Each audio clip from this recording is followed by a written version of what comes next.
So as the intro slide on this video states, this is a short video about Tusken huts, and in particular custom huts, otherwise known as urchas.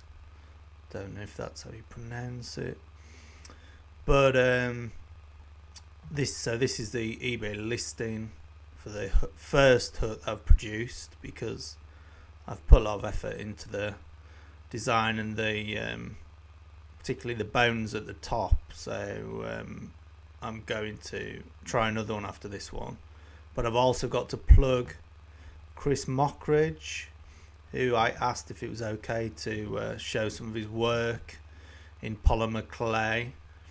Now what happened was, it was actually one of those weird fortuitous events where Chris Mockridge sent me a message on Facebook about accepting his friend request, and then his work on Doctor Who in particular inspired me, and I made a basic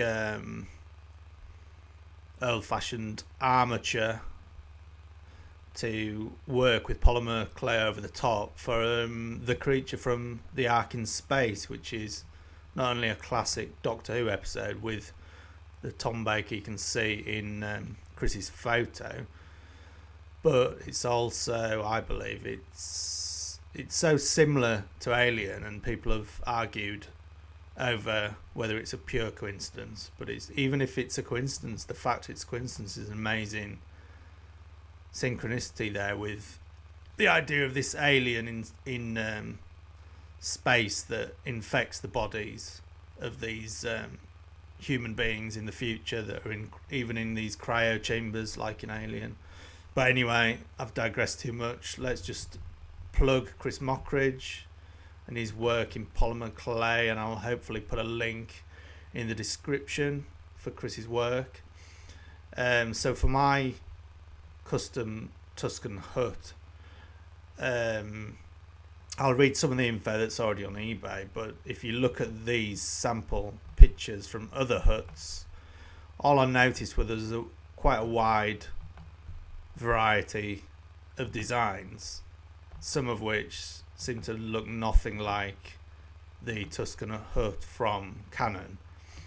Now, some of the references I used were the obvious ones, like the Revenge of the Sith images, and so I used those to scale up from the door towards Anakin's head, for instance. And so in my eBay listing, I've got Obi-Wan, who's obviously shorter than Anakin, and then I've got Mace, who's, I think in real life, is a similar height to Hayden. But you can see some interesting pics. So there's a pic of the top of the hut on one custom hut I sort of emulated when I took the wood that I used to whittle down to look like the bones, and then I painted over those. But yeah, a lot of custom huts that don't fit the shape from Canon, and then there are a few that do.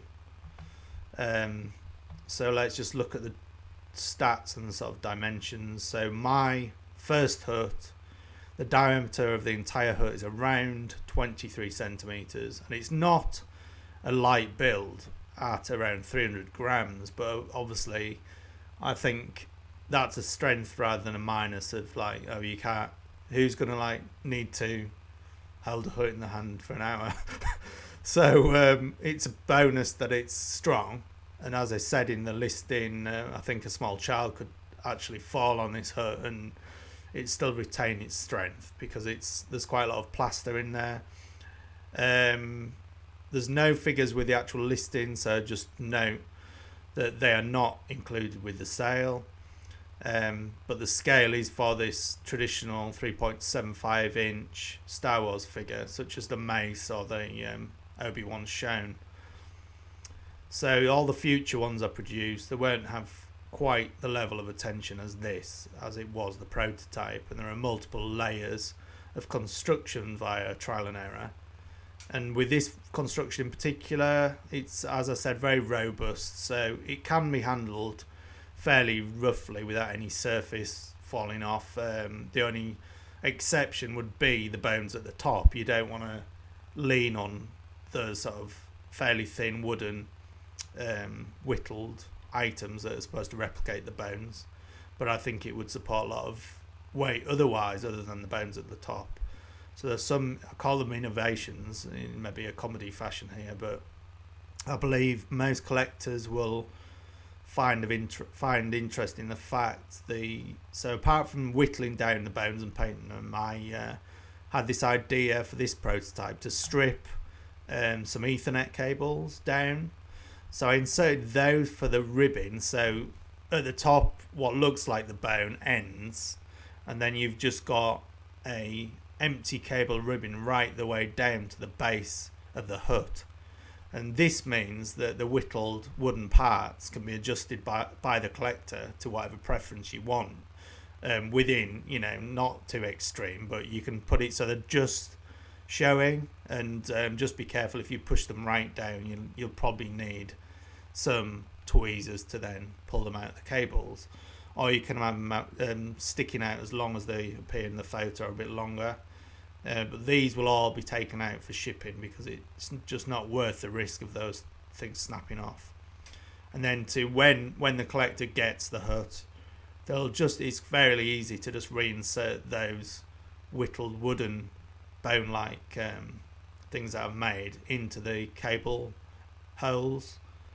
All you do, just start with, it makes sense to start with the bottom hole and work your way around. And then the binding itself is nothing special at all. It's just like a dyed thick sort of string binding, and I use some acrylic to keep the ends together like shoelaces. You might require tweezers if you want to get a proper sort of tie in there, but you can just wrap them around, then drop the binding down into the inside of the urcha, and then you can do it, just tie it in a basic knot or in like shoelace loops. So what I did to get the right shape, to sort of avoid these weird shaped huts that I've seen online, I took 6 identical segments of card actually, and I started experimenting, sort of moulding the card around, usually starting at the bottom of the card, so fixing the bottom together just with tape while I was experimenting, and then sort of moulding them round until I got a skeleton that looked accurate to the official canon of the movies. Then this was strengthened by plaster in the same way I've seen in other tutorials, but I clearly wasn't just hanging plaster on some ribs because of it was a solid card surface that it was on top of, which I think really did benefit the construction in the end. And so after the plaster, I did sort of put some mache finishing on, and as I've said, this is the smooth version prototype, but next I'm going to try some texture, because it looks in the daylight image I've got here, it does look like there's supposed to be some sort of textured, I don't know what these Tuskens were supposed to be using, but it looks like they've got some sort of clay-like material, and it's sort of built around outside of the ribbon area that I've put here. But yeah, I tried to recreate those sort of textures, but in the end, because I just wanted to appeal to as many people as possible, I just scrapped the idea in favour of a smoother look for this one. And so the hut exteriors had several layers of paint. The inside is a darker and more mottled effect, which both I think they look really good, but it's a unique and original piece, because the next won't be like that. I'm gonna go for a textured look.